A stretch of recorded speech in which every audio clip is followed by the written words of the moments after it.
ठीक है, fine. We'll start now.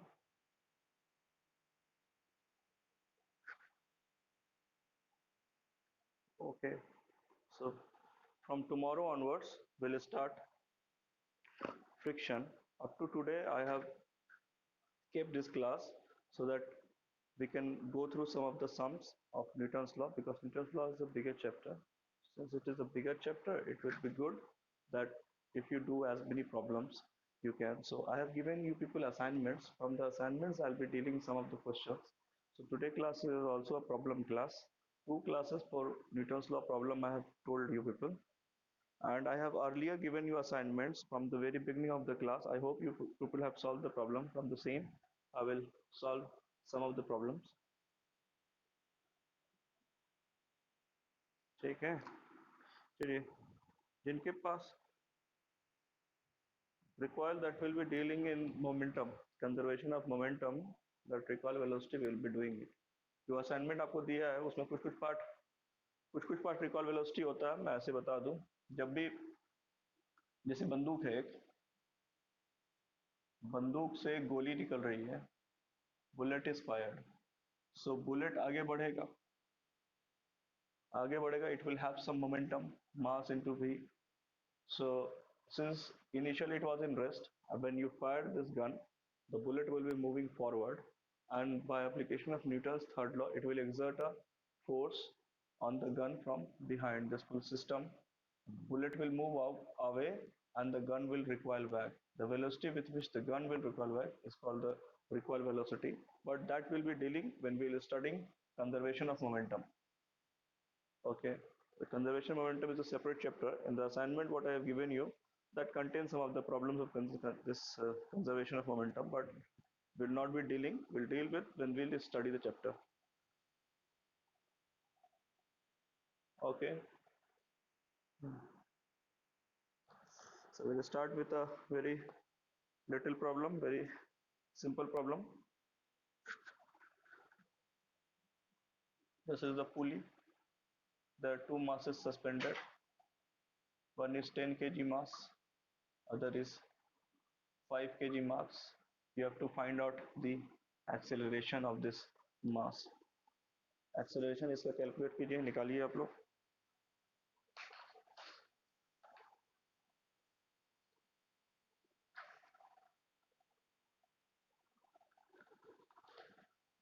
Find out the acceleration.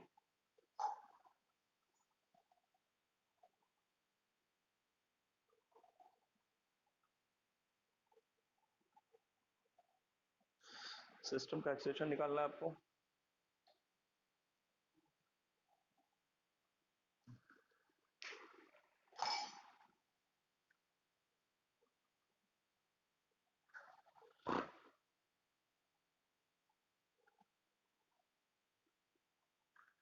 System का एक्सेलरेशन निकालना है आपको।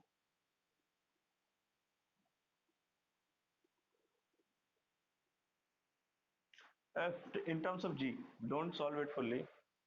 ठीक है, ये बिगर मास है, this will come down, because of this coming down this will move up, this is come down under the influence of the gravity is the bigger force here, this tension T is everywhere. T is this direction of the tension force has been shown. I've already told tension throughout the string, since the string is a massless string, throughout the string tension will be same.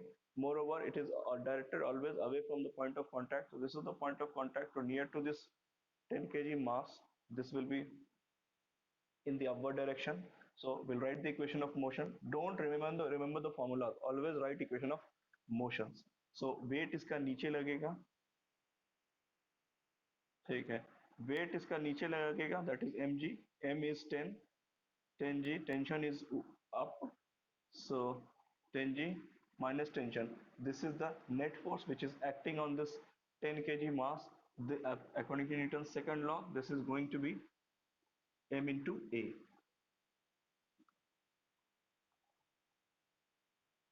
Straight away we are writing, no need to write m and all these things, straight away write 10 is to 10. ठीक है, for this mass tension is the upward force and its mass 5g, mg is the mass vertically downward, it is acting vertically downward because weight will always act vertically downward. Tension is up, So tension is the bigger force for this block. Add these two, you will get it equals to A equals to 10 minus 5 upon 10 plus 5 times G, that is G by 3. 5G by 15, G by 3. ठीक है.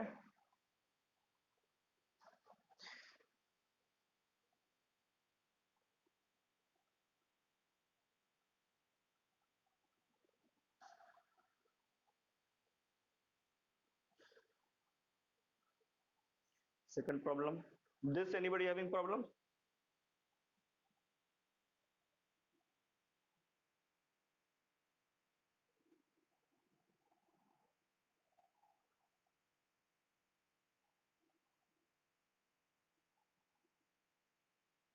There are two masses suspended. देखो, a mass m1 hanging at the end of the string. Mass m1 hanging at the end of the string. Mass m1 hanging at the end of the string draws a mass m2 along the surface. Draws a mass m2 along the surface. Draws a mass m2 along the surface of a smooth table. A mass m1,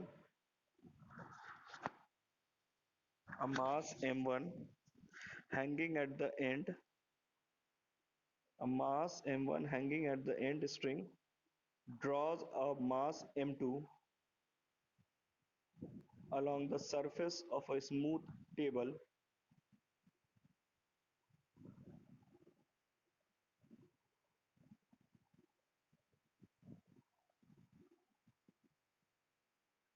Draws a mass m2 along the surface of a smooth table. If the mass on the table is doubled, the tension in the string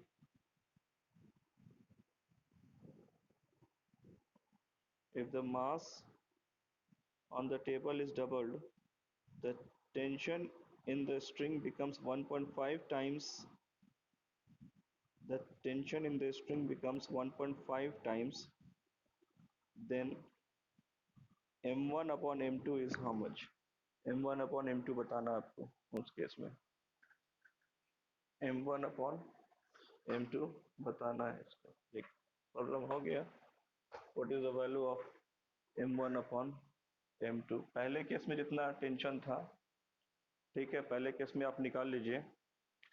ठीक है, पहले case में जब निकाल लेंगे आप, दूसरे case में कह रहा है कि मास को डबल कर देते हैं टेबल वाले मास को, और टेंशन जो है वो कितना हो जाता है 1.5 टाइम्स. तो आपको m1 अपॉन m2 निकालना है. वैसे तरीके से निकालें आप. इक्वेशन ऑफ मोशन लिखें, सॉल्व करें.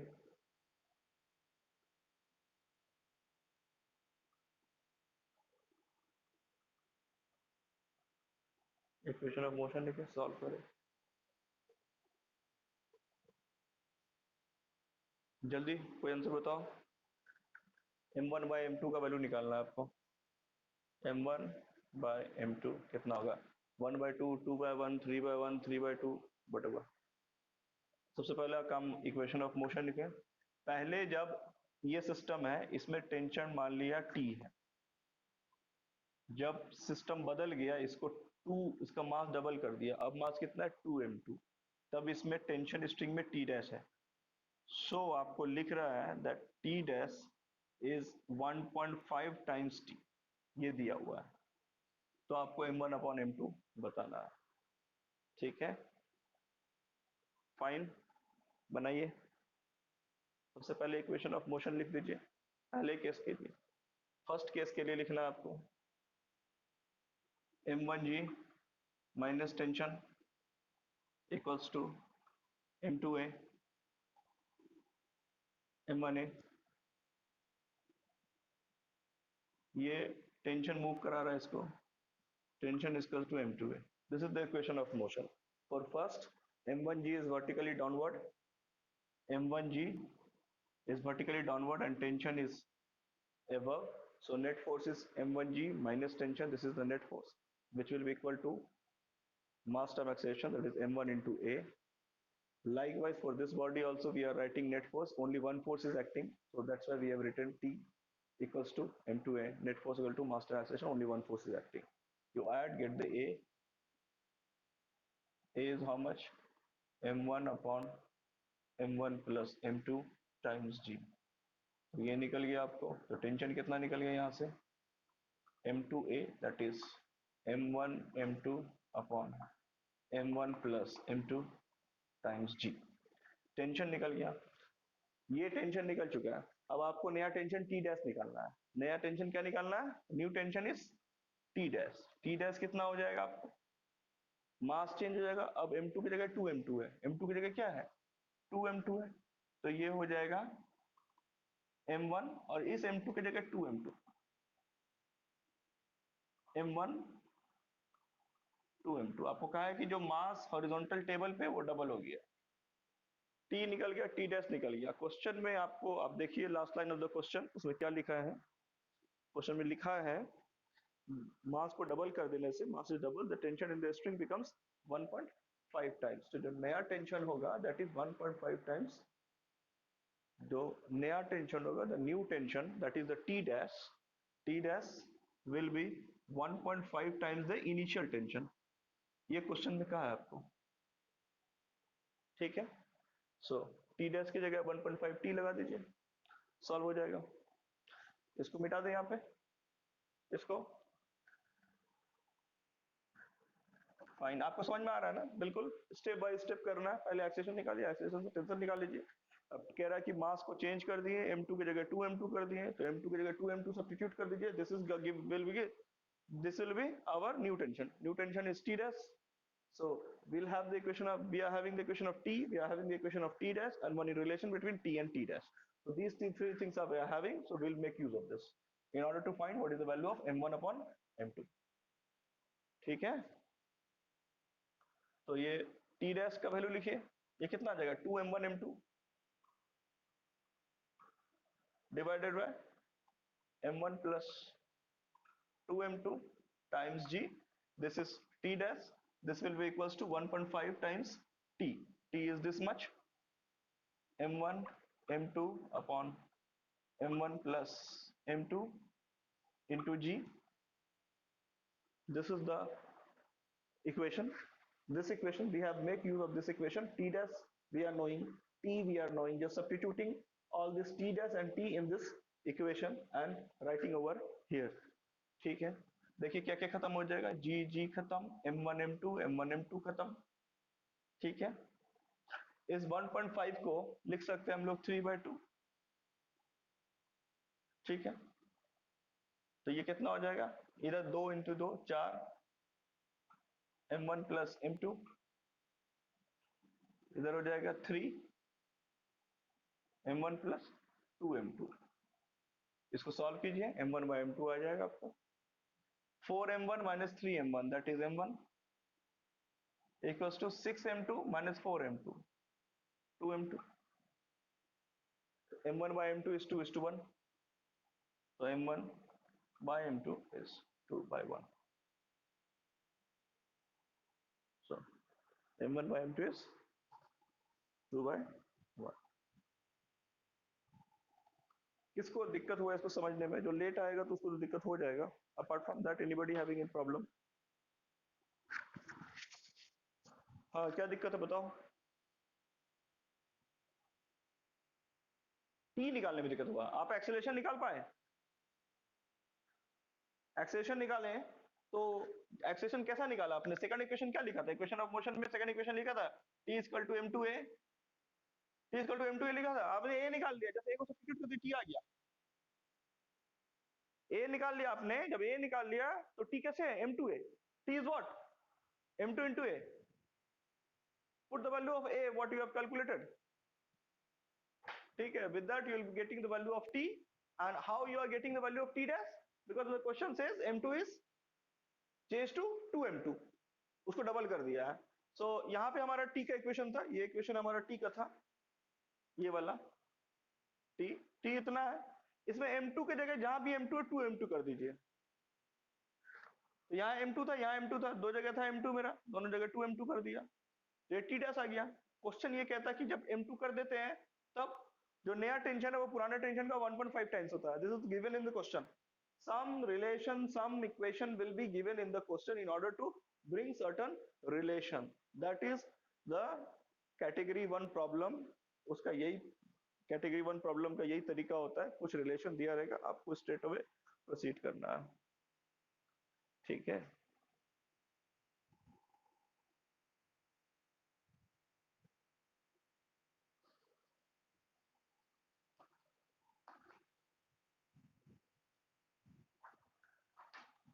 ठीक है, okay. Problem number 62 assignment page का देखिए, एक लाइन से नहीं कर रहा हूं मैं, बीच बीच में से कर दे रहा हूं, बाकी सवाल आपको बनाना है। जो मासिव स्ट्रिंग का सवाल है जिसमें स्ट्रिंग में मास है, उसको छोड़ देना है अभी, वो मैं करूंगा। ठीक है, अभी आपको मासिव स्ट्रिंग को नहीं करना है, विल सी इट। एक बार मैथ्स बताना पड़ेगा उसके लिए। ठीक है, 61 ऑलरेडी मैं कर चुका हूं क्लास में आपके। 62 बनाइए। Write down the question, two bodies of masses, mass m1 and m2, two bodies of mass m1 and m2, bracket में लिखिए, right in the bracket m1 is less than m2, right in the bracket m1 is less than m2, bracket में two masses, two bodies of mass m1 and m2 where m1 is less than m2 are connected by a light string, are connected by a light string. The string passes over a frictionless pulley.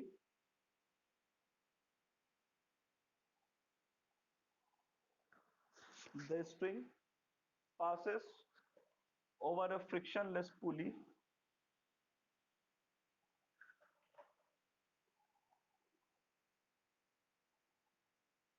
The speed of the heavier body, the speed of the heavier body when it has covered a distance y will be, the speed of the heavier body when it has covered a distance y will be।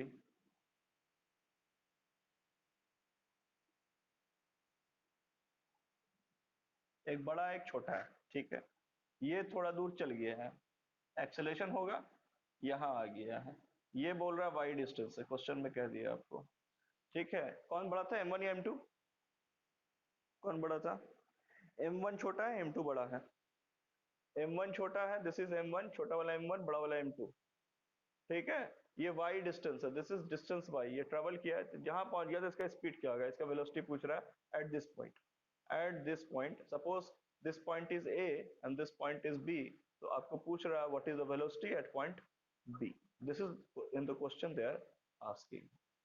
ठीक है, ये light string है, frictionless pulley है, pulley का पूरा बना दीजिए आप। ठीक है, m1 m2 सबको बोर्ड दिख रहा है ना?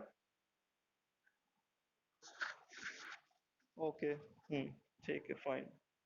तो आप कैसे बढ़ेंगे इसमें, आपको वेलोसिटी पूछ रहा है, वेलोसिटी पूछ रहा है, काइनेमैटिक्स लगाएंगे, आपको डिस्टेंस पता है, distance is given, final velocity is asked, system rest से नहीं कुछ कहा तो सिस्टम रेस्ट से स्टार्ट हुआ, इनिशियल वेलोसिटी u0 दिया हुआ है, ये पूछ रहा है, ये है। तो काइनेमैटिक्स में कौन सा इक्वेशन सबको रिलेट करता है? एक्सेलरेशन हम लोग निकाल सकते हैं, पुली सिस्टम में पुली है, तो acceleration we can very well find. So s है, v है, u है, s है, ऐसा इक्वेशन कोई सुने आप लोग? ठीक है, ये इक्वेशन का यूज करना है प्रोवाइडेड ए पता चल जाए, प्रोवाइडेड ए हम लोग को पता चल जाए। ठीक है, ए कैसे निकालेंगे? A is the acceleration of the system, यही तो निकाल रहे हैं, न्यूटन लॉ में क्या निकाल रहे हैं, उतना देर से हम लोग एक्सेलरेशन ही निकाल रहे हैं, एक्सेलरेशन निकालते हैं, टेंशन निकालते हैं, and so on. So in this equation it has been asked what is the velocity at this point b, for b पे जो velocity होगा वो initial velocity at a, initial point is a, final point is b, motion is considered between point a and b, a is the initial point and b is the final point at initial, since the system is starting from rest, so at initial point initial velocity is 0, The system will be accelerated since it is a fully mass system. Mass will be coming, this heavier mass will be coming down, and the system will set into motion with certain initial acceleration. That acceleration we all know how to calculate by making use of the Newton's law. With the value of the acceleration, what we have calculated by using Newton's law, this acceleration needs to be put over here in order to find the final velocity at point B. This is the methodology that we'll be employing to solve this problem. Look, when you are starting any chapter, anything, since first time you are reading all these things, always go by simple problems. Because if simple problems you understand, nobody can stop you for solving some complicated problems. But if you start right away from the complicated problems, you will be having a lot of problem and you will not be able to understand what physics is. Here, what is the physics? Physics is the system will be set into motion. As soon as the system is set into motion, it will have the system will have some acceleration. That value of the acceleration can be calculated by making use of Newton's laws. Once you are having the value of the acceleration, then by using the kinematics equations like this, whatever given, sometimes a is equal to ut plus half at square you can make use of.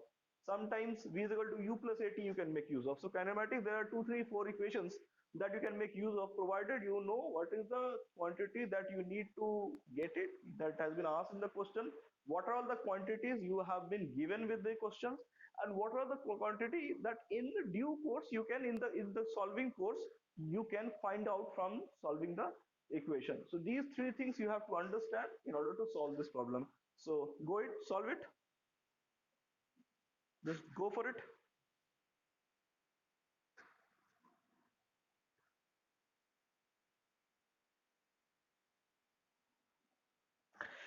2 times m2 minus m1 होगा, आपका m1 कहाँ चला गया?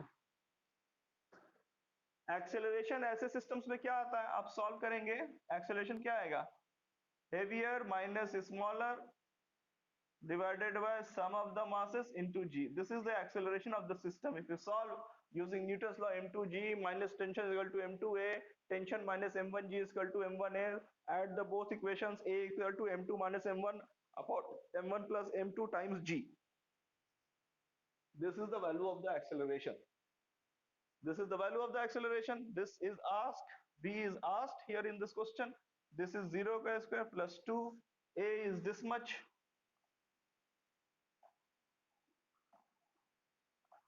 value of the a has been substituted, and this distance is y given in the question.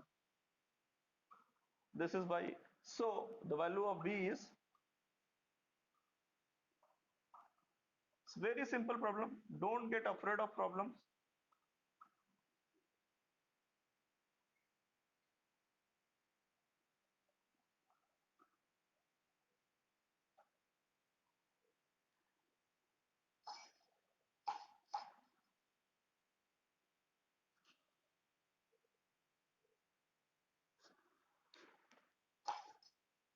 ठीक है, सब समझ गया?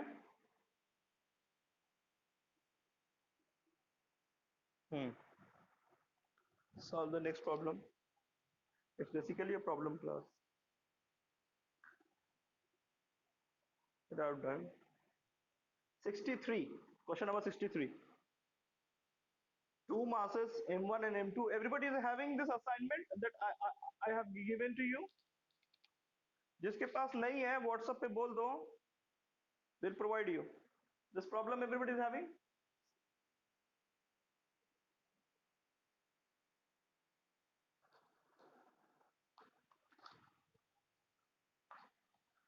Write down 63. Question number, yes, 63. Two masses m1 and m2 are connected by a light string.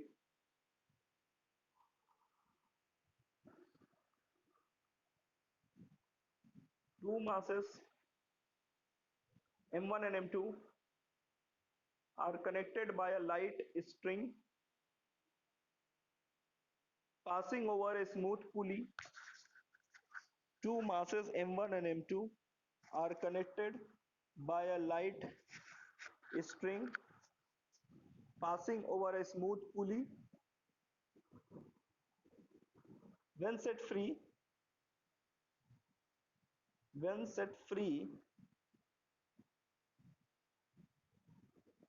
When set free का मतलब क्या हुआ, that motion is starting from zero, ठीक है। When set free m1 moves downwards by 1.4 meter in 2 seconds. When set free, m1 moves downwards by 1.4 meter in 2 seconds. The ratio m1 upon m2, you have to calculate, take g equals to 9.8 meter per second square. m1 upon m2 निकालना है आपको, m1 upon m2 निकालना है आपको, और m1 नीचे आ रहा है, m1 is a bigger block. It's similar, I will not remove this.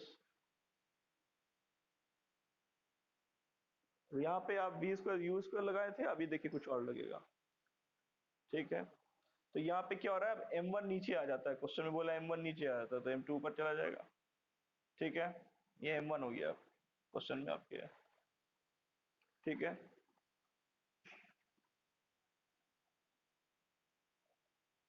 Okay,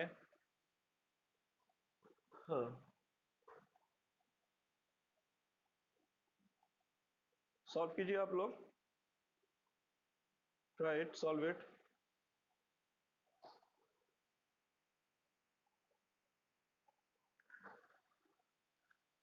1.4 metre ये डाउन आ जाता है, ये डिस्टेंस कितना है इसका, 1.4 मीटर। कितने दिन में आता है, टाइम कितना लगता है इसको आने में, 2 सेकेंड। सिस्टम रेस्ट से स्टार्ट हो रहा है, मतलब u जीरो है, v कुछ हो जाएगा, कुछ बात नहीं, हमको एक्सेलरेशन निकालना है। ये सब डेटा से क्या निकालना है, सिस्टम का एक्सेलरेशन। कौन सा इक्वेशन लगाएंगे हम लोग, डिस्टेंस पता है, टाइम पता है, u पता है। जब टाइम आ गया, डिस्टेंस आ गया, is equal to u t plus half a t square. This is zero, u is zero, तो ये जीरो हो गया, equal to half a t square. S is how much, 1.4 metre, half a t is 2 second, तो a कितना निकला, 1.4 into two divided by 2 into two, two का square is 4, cut गया, 2 से 14, 0.7 मीटर पर सेकंड स्क्वायर। ए कितना निकल गया हमारा, 0.7 मीटर पर सेकंड स्क्वायर। ये एक्सेलरेशन ऑफ दिस सिस्टम निकल गया। जब आपका एक बार एक्सेलरेशन ऑफ द सिस्टम निकल गया है तो आप उसका वैल्यू लगाएंगे और m1 अपॉन m2 कैलकुलेट कर देंगे, ठीक है। m1 अपॉन m2 कैलकुलेट करेंगे। ये सिंपल सिस्टम है, इसमें एक्सेलरेशन क्या होता है, इसको बिठा दें इतना सा।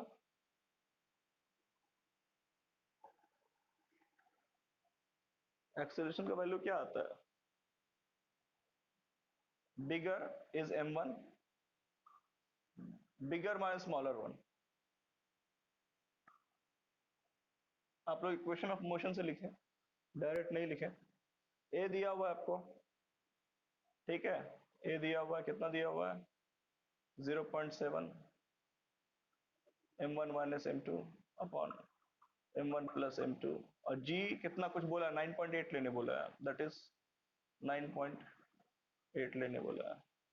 इसको सॉल्व करें, m1 बाय m2 आ जाएगा, m1 बाय m2 आपका आ जाएगा।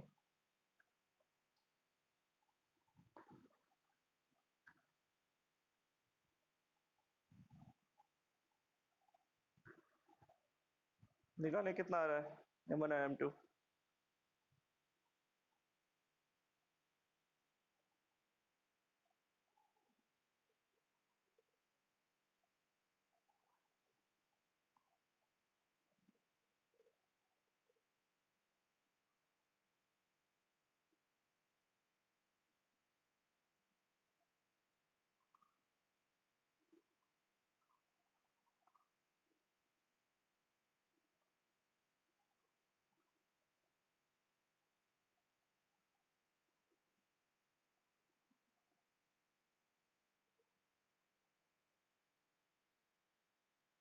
माइनस आ रहा है, माइनस क्यों आ रहा है भाई, मास माइनस क्यों आ रहा है, देखिए कहीं पे गलती किया आपने।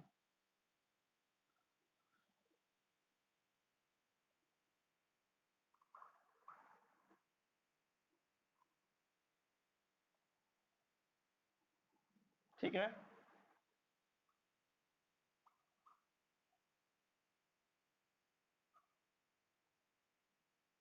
माइनस तो नहीं आ रहा है मेरा।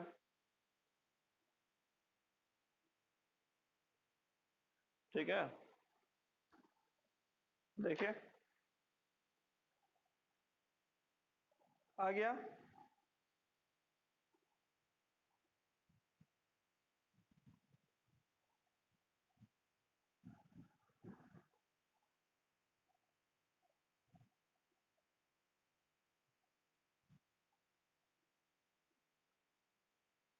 देखिए इसको, सबका आ गया।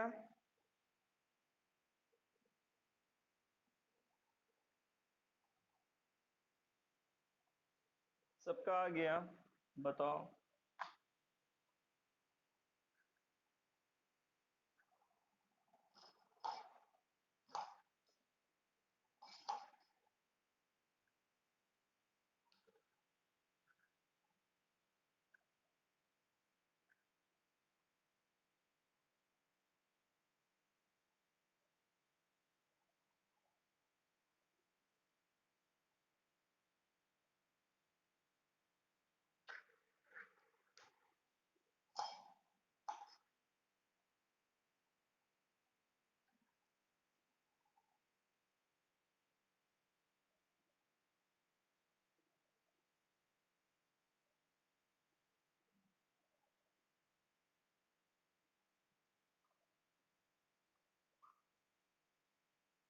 क्वेश्चन लिखिए।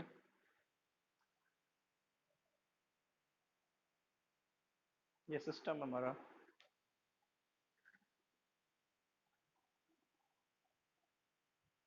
This is our question.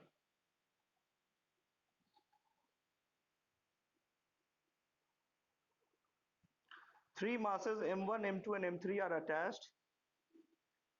Three masses M1, M2 and M3 are attached to a string pulley system as shown.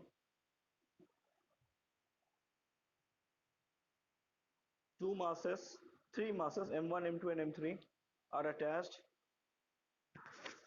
to a string pulley system as shown. All three masses are held at rest. All three masses are held at rest and then released.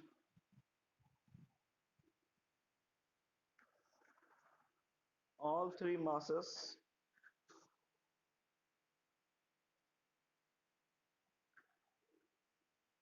all three masses are held at rest and then released.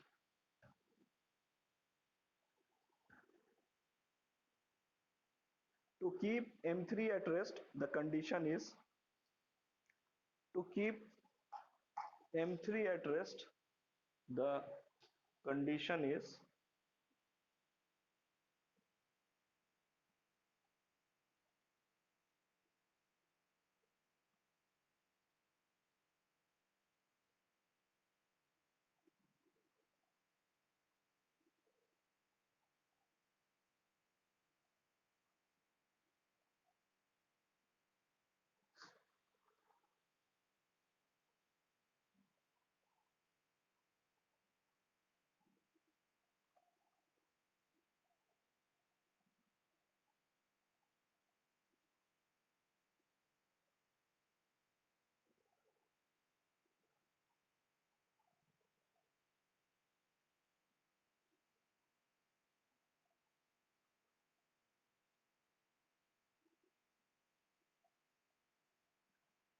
चार option है आपके पास। ठीक है, there are four option. M3 को rest में रखना है, ये M3 है, यहाँ M3 को रेस्ट में रखना है। ये M1 है, ये M2 है, दिख रहा है सबको? ठीक है, क्वेश्चन को मैं पढ़ देता हूँ एक बार फिर से। ठीक है, three masses M1, M2 and M3 are attached to a string pulley system as shown. All three masses are held at rest and then released. To keep M3 at rest, the condition is, ठीक है, दो string है, ये string T1 है, ये string T2 है। हमारे पास क्या आ जाएगा, T1 इक्वल टू 2T2। ये कंडीशन यूज करना फाइनली, यहाँ से देख सकते हैं T1 इक्वल टू 2T2। इसका फ्री बॉडी डायग्राम खींचेंगे, इसको T1 लग रहा है ऊपर, T2 लग रहा है इधर, T2 लग रहा है इधर। तो T1 is equal to 2T2, तो लिखा है, लिखने की वजह से